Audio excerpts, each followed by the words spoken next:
Hello students, all of you welcome to your free education channel Pankaj Science 1. Students, we are studying the chapter number 10 cell and cell organelles.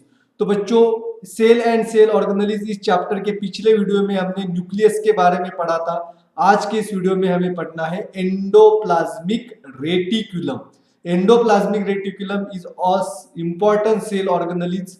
तो एंडोप्लाज्मिक reticulum इसका structure कैसा है, endoplasmic reticulum cell के अंदर क्या क्या functions perform करता है, इन सब के बारे में हमें आज के इस वीडियो में पढ़ना है। Therefore watch this video completely, don't forget to subscribe my channel, like and share the video.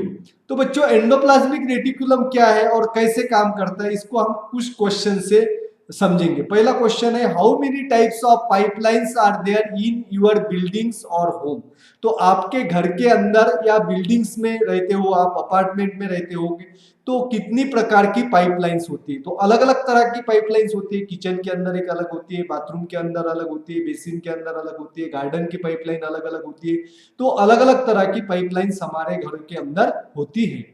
What are their functions and what will happens if they were not there. तो पाइपलाइन का function क्या है, it carries the water to its destination. तो जहां पे पानी की जरूरत है वहां पे वो पानी पहुंचाता है ऊपर की टंकी में, यानी कि एक जगह पे पानी जमा रहता है और वहां से ये पानी हमारे घर के अलग अलग हिस्सों तक पहुंचाता है।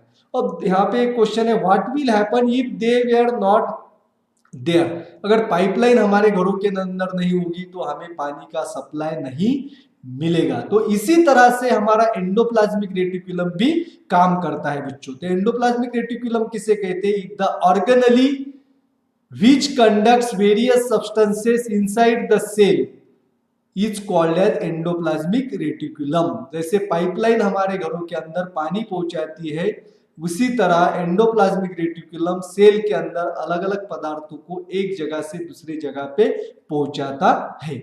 तो बच्चों एंडोप्लाज्मिक रेटिकुलम जो है वो प्लांट सेल और एनिमल सेल दोनों सेल में होती है।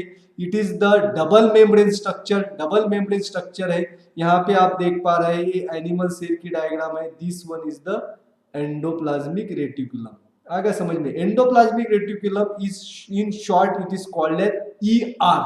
ई यानी कि endo and R means reticulum, endoplasmic reticulum इसका शॉर्ट फॉर्म है ईआर। तो हम पढ़ेंगे बच्चों स्ट्रक्चर ऑफ एंडोप्लाज्मिक रेटिकुलम। अब ये एंडोप्लाज्मिक रेटिकुलम आपके सामने है। This one is the nucleus, ये क्या है, न्यूक्लियस है। And this is the structure of endoplasmic reticulum. अब एंडोप्लाज्मिक रेटिकुलम जो होते हैं, endoplasmic reticulum it is a net like structure. आप यहाँ पे देख रहे हैं नेट के जैसा ये स्ट्रक्चर है।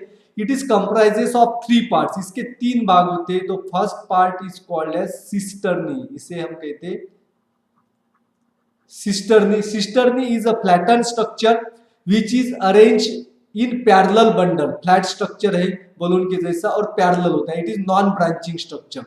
And the second part is tubules and the small vesicles are present in between the tubules and cisternae. These are the vesicles.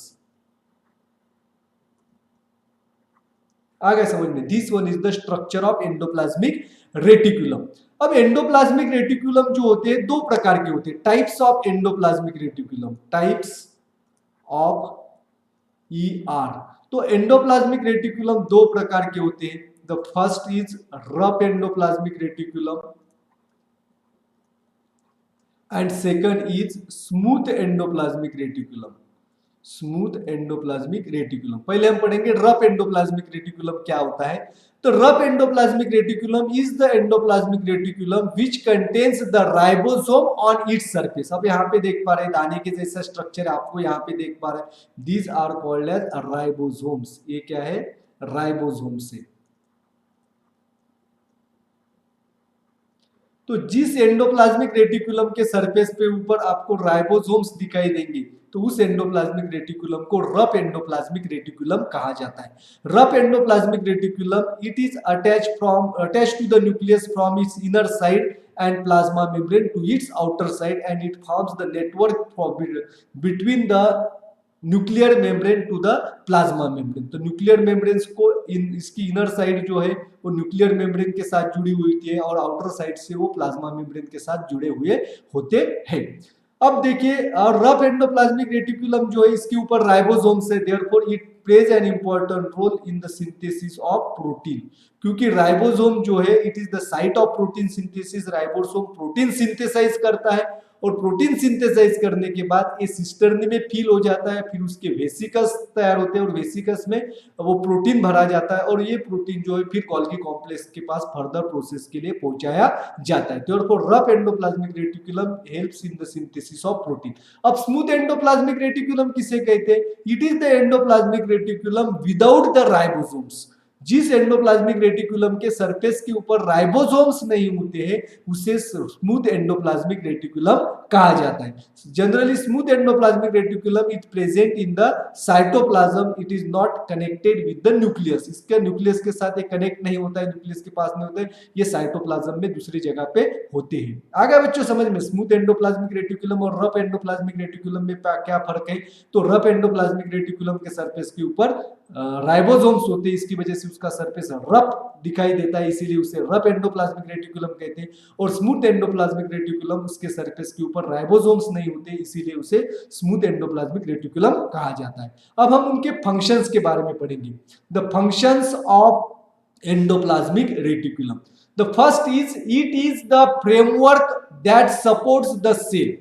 तो ये एंडोप्लाज्मिक रेटिकुलम एक फ्रेमवर्क तैयार करता है और इसका सेल को सपोर्ट मिलता है, क्योंकि न्यूक्लियर मेम्ब्रेन से लेके प्लाज्मा मेम्ब्रेन तक इसका नेटवर्क जो है वो एक्सटेंड होता है, जिसकी वजह से सेल को इसका सपोर्ट मिलता है।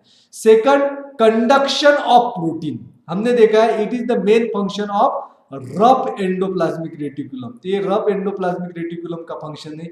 रफ एंडोप्लाज्मिक रेटिकुलम के ऊपर राइबोसोम्स होते हैं और ये प्रोटीन सिंथेसाइज करता है, जिसकी वजह से rough endoplasmic reticulum hints in the conduction of protein. Then third one, the smooth endoplasmic reticulum synthesize lipids and steroid hormone। तो स्मूथ एंडोप्लाज्मिक रेटिकुलम जो है वो लिपिड्स और स्टेरॉइड हार्मोन को सिक्रेट करता है और रफ एंडोप्लाज्मिक रेटिकुलम जो है वो प्रोटीन को सिंथेसाइज करता है, ये फर्क है। Then the fourth function, the toxins that enters the body through the food, air and water are made water soluble by the endoplasmic reticulum and then flush out of the body. ये main function होता है smooth endoplasmic reticulum का। तो smooth endoplasmic reticulum क्या करता है? Food के through और फूड, वाटर और एयर के थ्रू जो भी टॉक्सिन्स हमारे बॉडी के अंदर आते हैं उन्हें वाटर सोल्यूबल बनाया जाता है और फिर ये water soluble toxins water soluble होने के बाद ये हमारे बॉडी से बाहर फेंक दिया जाता है एक्सक्रीटरी सिस्टम की मदद से। और endoplasmic reticulum it also perform the detoxification of metabolic waste. तो मेटाबॉलिक प्रोसेसेस सेल के अंदर होती है, उसमें वेस्ट मटेरियल तैयार होता है, तो कुछ वेस्ट मटेरियल टॉक्सिन होते हैं उसके अंदर, तो उन वेस्ट मटेरियल को डिटॉक्सिफाइज करने का काम स्मूथ एंडोप्लाज्मिक रेटिकुलम करता है। इसीलिए स्मूथ एंडोप्लाज्मिक रेटिकुलम होता है ये हमारे ब्रेन, मसल्स और लीवर सेल के अंदर स्मूथ एंडोप्लाज्मिक रेटिकुलम सबसे ज्यादा होते हैं। आगे बच्चों समझ में इस तरह से जो है एंडोप्लाज्मिक रेटिकुलम के स्ट्रक्चर और फंक्शन के बारे में हमने पढ़ा है। Thanks for watching complete video. Don't forget to subscribe my channel, like and share the video. Thank you.